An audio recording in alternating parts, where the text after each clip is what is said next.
Ensure that the equipment is prepared and check that the laryngoscope is working and the cuff on the tube inflates and deflates properly.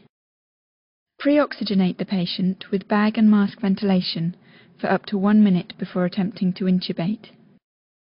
Standing behind the patient with the head in the sniffing the morning air position, with the left hand, insert the curved blade of the laryngoscope into the mouth over the right side of the tongue, displacing it to the left and upwards. Advance the laryngoscope slightly until the tip of the epiglottis can be seen posterior to the back of the tongue. Advance the tip of the laryngoscope blade into the vallecula between the epiglottis and the tongue.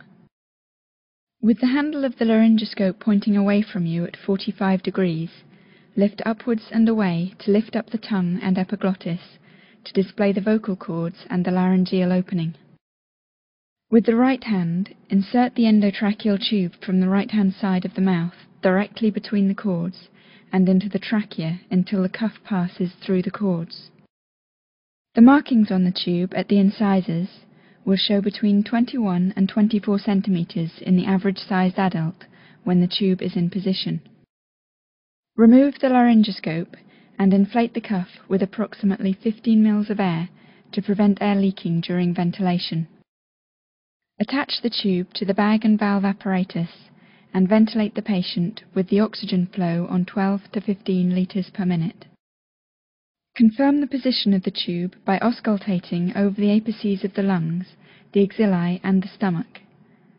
If it is not in the correct position, deflate the cuff and remove the tube. Resort back to bag and mask ventilation and repeat the intubation process from the beginning.